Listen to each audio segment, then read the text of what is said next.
Oral diseases, 3.5 billion people. Half the population haven't been to the dentist in the last 12 months. There are two conditions we're talking about. Oral diseases have absolutely no pain associated with them.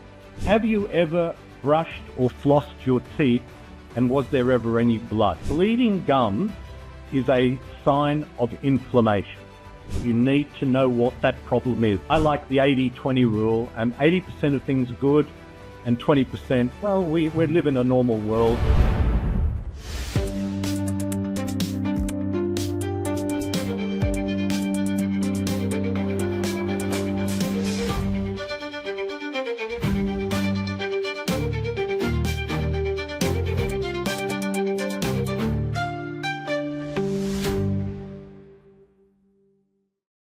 Essentially, you put the tape on as not only a diagnostic test, but also to modify some people's techniques and see how they breathe and they're comfortable and get them back in doing that. And primarily, you've also discussed about how important the mouth is a gateway to the body itself. You wrote about that, you discussed that. What early oral health signs should one look for or watch for? But what's your take on that?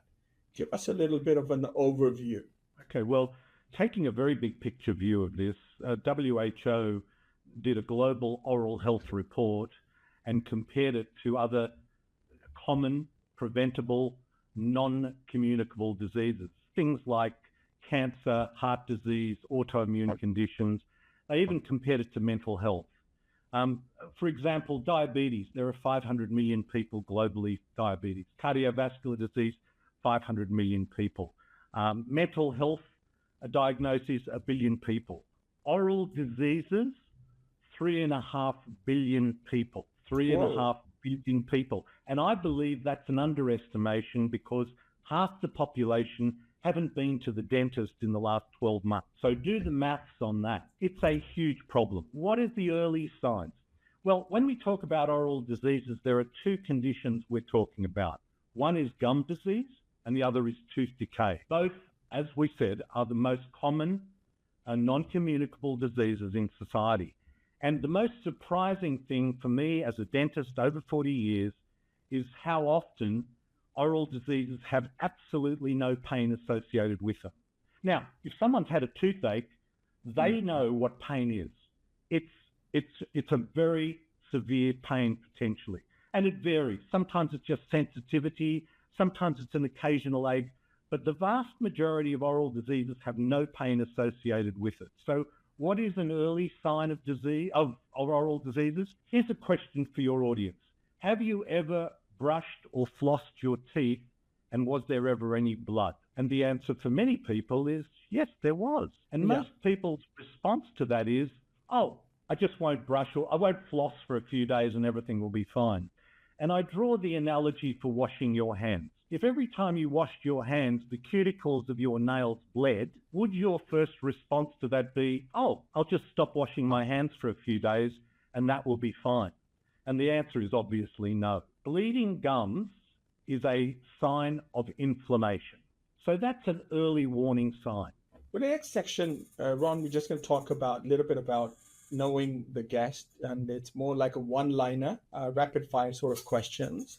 Let's start off with the first one. One belief about stress you wish everyone could delete today. That it's unavoidable and that they have no control. They have so much control over it. In order to solve a problem, you need to know what that problem is.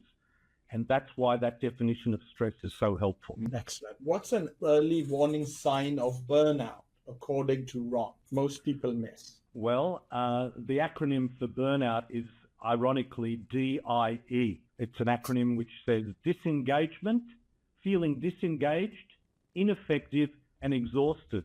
And a very sobering statistic is that between 60 and 70% of medical practitioners and nurses are suffering from burnout, and they're the ones delivering our healthcare system. Excellent, excellent. One everyday behavior that quietly destroys sleep.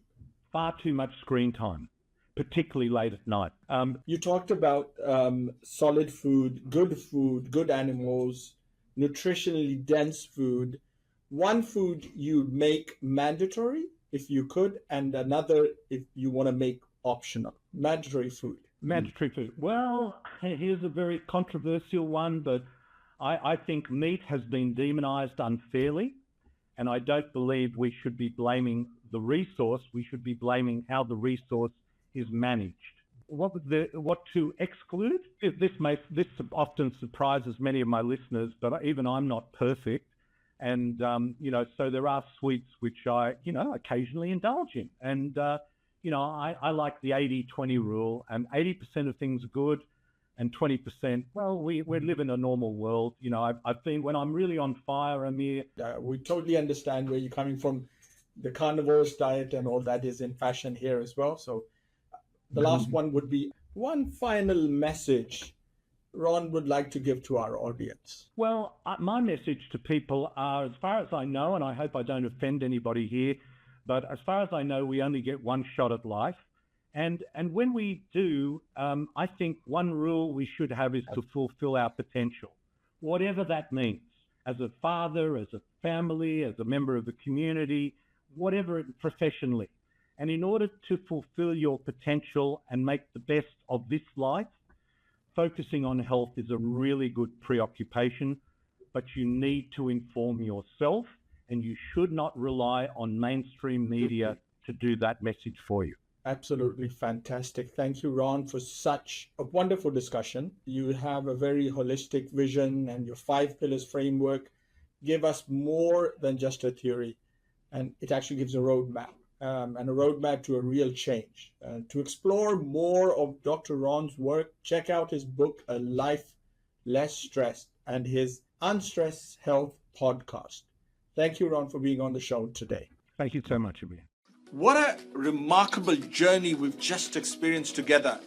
The path to health isn't always straight, but it's always worth the effort. I hope today's conversation inspired you to take the next step in your wellness journey, armed with new knowledge and a fresh perspective. If today's episode left you inspired, share it with people, someone who need to hear this. Give us a thumbs up and your opinion. Keep exploring, keep evolving, and we'll see you in the next episode of Khan Clinics.